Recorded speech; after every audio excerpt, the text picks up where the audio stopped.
কি? এটা ভালো কাজ না? এই যুবকদের জন্য আপনারা দোয়া করবেন।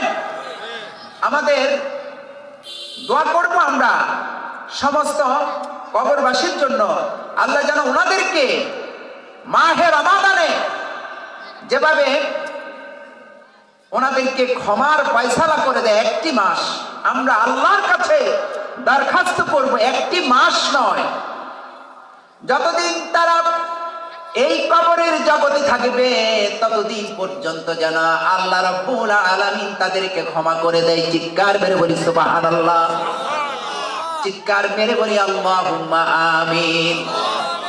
সম্মানিত উপস্থিতি, কবর এমন একটা জায়গা, এই জায়গা যদিও আপনার কিনারে ইচ্ছা করলে এই কবরের মধ্যে যারা শুয়ে আছে তাদের কোনো খোঁজ খবর আপনি নিতে পারবেন? নিতে পারবেন তো? না বলে না কেন? আপনারা চুপ করে বসে খবর নিতে পারবেন? আমার ভাইয়েরা, জায়গাটা বেশি দূর না, 3.5 হাত। এই 3.5 হাত জায়গার খবর আমরা নিতে পারবো না, নিতে পারি না। কোন মানুষ কোনদিন নিতে পারছে এরকম কোন কথা শুনেছেন নাকি? আমার ভাইরা, ছেলেটা থাকে আমেরিকা, 5,000 10,000 মাইল দূরে থাকে। আপনি মোবাইল ফোনের মাধ্যমে ছেলেটার খবর নিতে পারেন। বাবা যদি দূরে থাকে তাহলে বাবার খোঁজ নিতে পারেন, মা যদি বেড়াতে যায় মার খোঁজ নিতে পারেন। পারেন কি পারেন না? কিন্তু ওই মা বাবা যখন কবরের জগতে চলে যায়, আলমে বারজাখের বাসিন্দা হয়ে যায়, ওই মা বাবার খবর আমরা নিতে পারি? আমার ভাইয়েরা, এই যে মা বাবার খবর নিতে পারি না, আমাদের উপর কোন দায়িত্ব কর্তব্য আছে না নাই? আমার ভাইরা, আমার ভাগিনা, মাতা পিতার হকের উপর আলোচনা করেছে, আপনারা শুনেছেন। আমি সেই দিকে বেশিক্ষণ থাকবো না, তবে একটা কথা বলবো। আল্লাহর প্যারা হাবিব সাল্লাল্লাহু আলাইহি ওয়াসাল্লাম আমাদেরকে বলেছেন, তোমরা তোমাদের মা বাবার সাথে সৎ ব্যবহার করো, তাদের সাথে ভালো ব্যবহার করো, নম্র ব্যবহার করো, সুজনমূলক আচরণ করো। এমন কোন ওয়ার্ড, এমন কোন বাক্য তাদের সাথে ইউজ করো না যে বাক্যের দ্বারা মায়ের মন থেকে, বাবার অন্তর থেকে উহ শব্দ নিগৃহীত হয়। ও উম্মত, জানো নি, মা যখন উহ শব্দ বলবে, আল্লাহর জমিনে এমন কোন পর্দা নাই সেই জমিনটা, পর্দাটা মা যখন সন্তানের জন্য দোয়া করবে সেই দোয়া ঠেকাতে পারবে। সন্তান যখন, সন্তানের জন্য মা যখন বদদোয়া করবে এই বদদোয়া ঠেকাতে পারবে। এমন কোন পর্দা নাই, মা দোয়া করলো আল্লাহর আরশ আজিমে পৌঁছে যায়। সুবহানাল্লাহ। মা যখন বদদোয়া করে পৌঁছে যায় কোথায়? আরশ আজিমে পৌঁছে যায়। আমার ভাইরা, 3 ব্যক্তির দোয়া নিঃসন্দেহে কবুল, তার মধ্যে সন্তানের দোয়া, সন্তানের জন্য মা বাবার বদদোয়া। আমার ভাইরা, অনেক সময় মা বাবার সাথে উচ্চ বাক্য ইউজ করেছেন, মায়ের চোখ দিয়ে পানি বের হয়ে গেছে। আমার ভাইরা, মায়ের চোখ দিয়ে যদি পানিটা বের হয়ে যায়, আপনার এহকালও শেষ, পরকালও শেষ। সুতরাং সাথে সাথে মায়ের কদমের মধ্যে চলে যেতে হবে, মায়ের কদমের মধ্যে চুমু খেতে হবে, মায়ের কাছ থেকে দুনিয়ার মধ্যে ক্ষমা নিতে হবে। হবে কি হবে না? আমার ভাইরা, মায়ের কাছ থেকে যদি দুনিয়ার উপর ক্ষমা না নেয়, সাহাবীদের জীবনের মধ্যে এসেছে, সাহাবীদের মধ্যে একজন সাহাবী, তার মুখে পর্যন্ত ইন্তিকালের সময় কালেমা জারি হয়। মা যখন ক্ষমা করেছে সাথে সাথে মুখ দিয়ে কালেমা জারি হয়ে গেছে। চিৎকার মেরে বলি সুবহানাল্লাহ। আমার ভাইরা, আল্লাহর প্যারা হাবিব সাল্লাল্লাহু আলাইহি ওয়াসাল্লাম বললেন, সাহাবায়ে কেরাম, তোমরা যদি দুনিয়ায় বসে 8খানা জান্নাতের দরজা অথবা জানালায় চুমু খেতে চাও, কাতে বহি হযরত আবু হুরায়রা ডেকে বলেন, আকা ইয়া রাসূলুল্লাহ, ইয়া হাবিবাল্লাহ, কোন আমলটি বেশি বেশি করে করব? আমার নবীজি বললেন, সাহাবীরা রে, তোমরা যদি দুনিয়ায় বসে বসে আটখানা জান্নাতের দরজা অথবা জানালায় চুমু খেতে চাও, তোমরা তোমাদের মায়ের কদমের মধ্যে চলে যাও, তোমরা তোমাদের বাবার কদমের মধ্যে চলে যাও।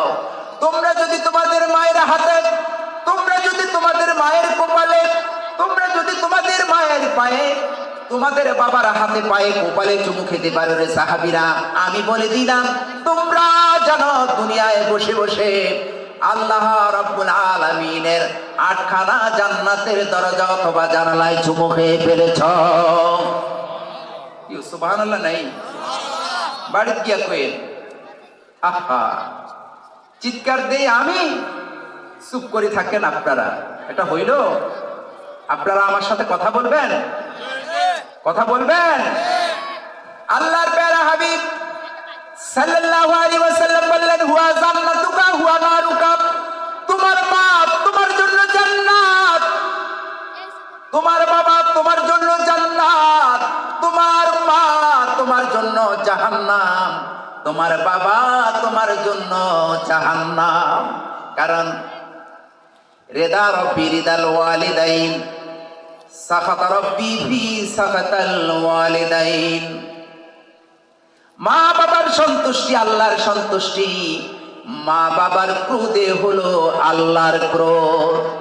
সুতরাং ওই মা বাবার সাথে সৎ ব্যবহার করবেন, অপরাধ করবেন ক্ষমা চেয়ে নিবেন, আর বলবেন হুজুর মার সাথে অপরাধ করেছি, বাবার সাথে অপরাধ করেছি, কিন্তু গো হুজুর বাবা বেঁচে নাই, মা বেঁচে নাই, এখন কি করব আমি, এখন কি করতাম, কিভাবে আমি ক্ষমা পাবো? আল্লাহর প্রিয় হাবিব সাল্লাল্লাহু আলাইহি ওয়াসাল্লাম হাদিসে মুবারাকার মধ্যে বললেন, ও দুনিয়ার মানুষেরা, তোমরা যদি মা বাবার সাথে অপরাধ করেই পেল, কিন্তু মা বাবার সাথে ক্ষমা পাওয়ার সময় তুমি পাও নাই বা ক্ষমা চাও নাই, ইন্তিকালের আগে মা বাবার সাথে ক্ষমা নিতে চাও, তোমার ইন্তেকালের আগে, কিন্তু মা বাবা ইন্তেকাল করে ফেলেছেন।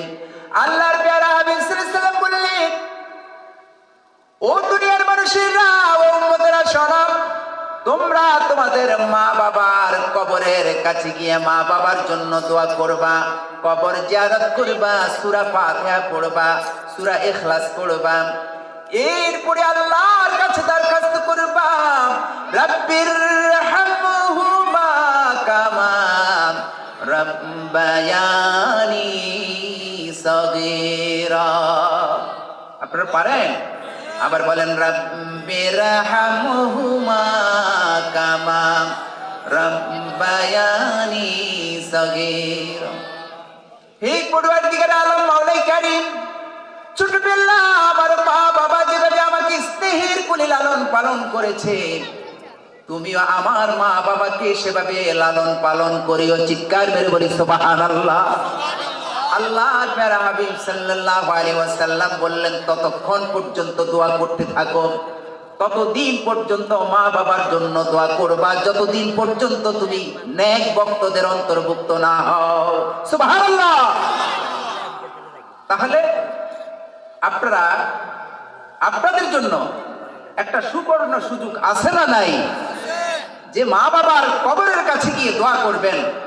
তাহলে এই দোয়া করার কারণে আল্লাহ রাব্বুল আলামিন আপনাদেরকে ক্ষমা করে দিবে বলি সুবহানাল্লাহ। আমার ভাইরা, অনেকের ছেলেরা মা বাবার সাথে বেয়াদবি করে, করে কি করে না? কেউ আসেনি না বুজুর্গ হয়ে গেছে? আমার ভাইরা, ছেলে যত বড়ই হোক, যত টাকার মালিক হোক, যত কোটিপতি হোক না কেন, ছেলের যত সম্মানে থাকুক না কেন, ছেলে জমিনের উপর যত বড় হক কথা বলুক না কেন, সারাটা জীবন বাবার বিরুদ্ধে মায়ের বিরুদ্ধে বলে গেল, মা হক কথা বলে না, বাবা হক কথা বলে না। কে বলে? ছেলে বলে। আমার ভাইয়েরা, যদিও ছেলে এই কথাটা বলে, বাবা হক কথা বলে না, বাবা সঠিক বিচার করে না, মা সঠিকভাবে নজর করে না, আল্লাহর প্যারা হাবিব সাল্লাল্লাহু আলাইহি ওয়াসাল্লাম বললেন, যদিও এরকম ব্যবহার করে, তোমার সাথে খারাপ ব্যবহার করে ও উম্মত, তারপরও কখনো কোনোদিন মা বাবার চোখের দিকে তাকিয়ে কথা বলা যাবে? আর একটু জোরে বলেন, যাবে? যাবে না। আমার ভাইরা, আমি এই সাবটারে ওয়াজ করতাম না, কিন্তু কেন জানি চলে আসলো।